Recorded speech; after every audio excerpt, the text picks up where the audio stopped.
So hi there, it's Dylan from Eat Wild, and Rob and I are on our way on a 10-day sheep hunt. We're hunting off the Alaska Highway, and we've been doing a bunch of research to figure out what we got to put in our packs for a 10-day sheep hunt.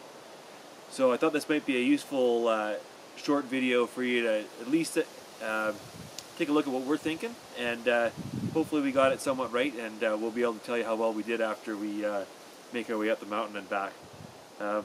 Anyways, I'll walk you through what we've got going on. I've got a 75-liter Arc'teryx pack. I'm using the Arc'teryx pack because it's fairly light, it's well made, and I think it'll do everything I need it to do for this trip. We invested in a tent. It's about 4.5 pounds.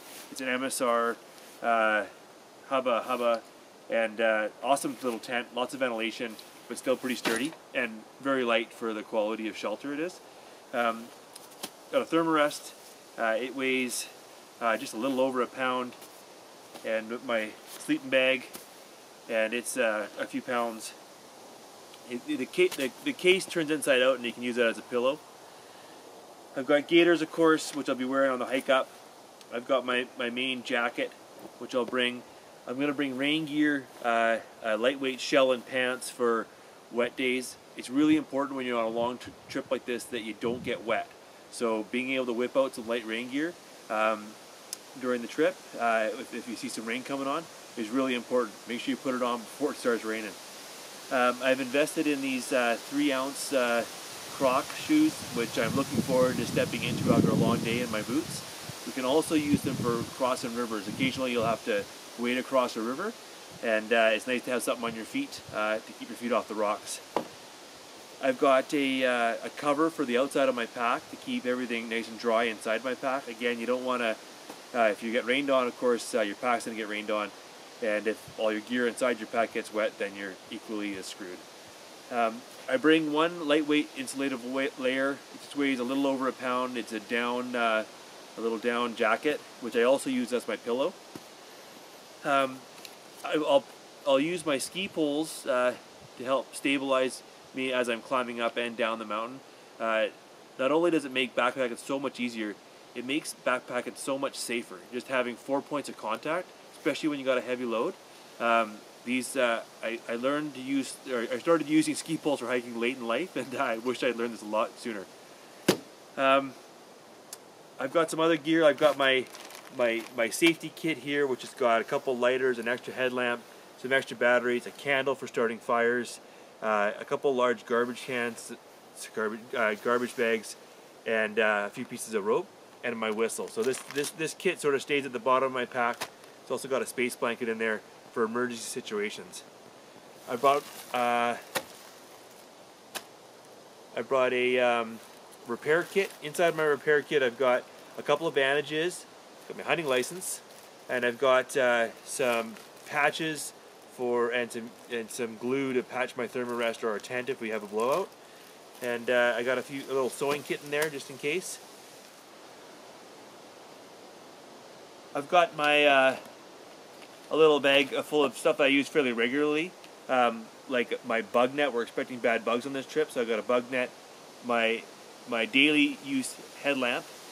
I have 2 headlamps with me. One is the one I keep in my safety kit that I leave untouched throughout the whole trip, so that it's ready if I need it in an emergency situation.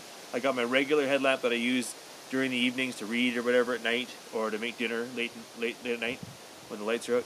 We're not expecting a lot of. It only gets dark after 11 tonight. It's actually about 10 o'clock right now when we're doing this, so we're not expecting a whole lot of dark hours on our trip, and it gets light at 4. So probably not going to use a lot of headlamp time. I've got a lens cleaning kit for my optics. We're going to spend a lot of time looking through our spotting scopes and binoculars, so I've got a lens cleaning kit in here that I expect to use regularly. Because we're expecting to lay around on the mountain a lot, I bought a book. We may wind up laying around in the tent quite a bit if it starts to rain. So having a book that to read over a couple hours is for a few hours is going to be handy. As far as optics, I'm bringing my Leica binoculars, 10x42s. I've got a spotting scope and tripod. I've also bought I bought my camera to document it. I've got my iPhone as well, which I'm taking because I'm able to store some maps on there, some Google Earth images, as well as use it for taking photographs and shooting a little bit of video for you guys as well. I've got my Eat Wild butt pad, my foam pad to sit on while I'm spotting. And I've got, of course, maps of where we're going. I've got some 1 to 20,000 topos that we've printed off. I've also got a bunch of images of Google Earth for the area that we're going into to sort of help us with our route finding. I've got my necessary kit with some wet wipes and a little bit of ibuprofen and a few other bits and pieces of toothbrush and toothpaste. We're expecting bad bugs, so I've got a bottle of DEET with a little cloth to wipe it down. Of course, bathroom tissue. I got one knife with me. I'm going to go with the Swiss Army knife because it's got a small saw on it as well as a blade and a few tools that may come in handy. When it comes to food, this is where we spend a lot of time thinking and working on how to keep our weight down while maximizing the amount of calories we're going to pack. For every couple days, I've got about 100 grams of sausage per day, of dried sausage that hopefully won't rot over the course of the trip. We don't have refrigeration, so I was looking for sausage products that would keep even in warmer temperatures. I'm taking about 50 grams of cheese a day. I'm bringing about sort of a couple hundred grams of nuts and chocolate bars for each day. So this package will be good for about 2 days for me. For each evening, I'll have one of these backcountry freeze-dried meals, which will be a lot of food. And I've got a couple of packages of oatmeal for my breakfast that I've hopped up with a few extra bits of flax seeds and stuff like that to get me going in the morning. So, a few more things to talk about here. We're going to go with a little Jetboil stove, which is a really simple system for heating water. That's in the bottom of Rob's pack right now. But all I need for a kitchen on this trip is a cup, a spoon, and a light bowl. We don't have to use a lot of dishes because we're using these backpacker meals which you put the hot water right into and eat right out of them. So pretty simple system.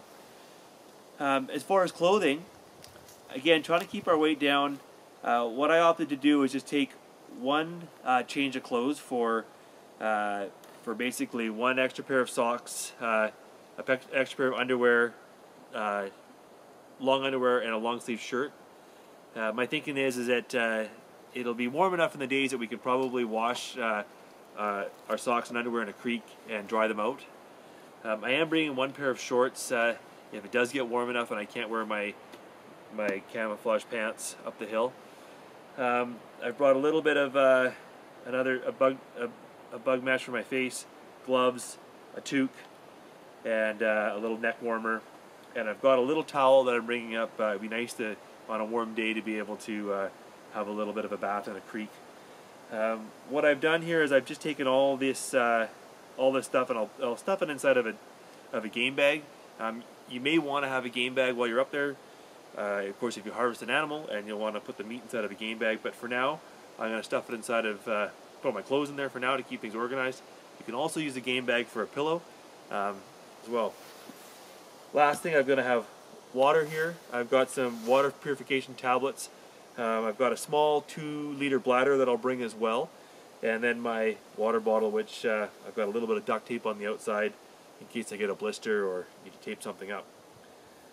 So all this gear, when I stuff it in my pack, it turns out to be about 50 pounds of gear.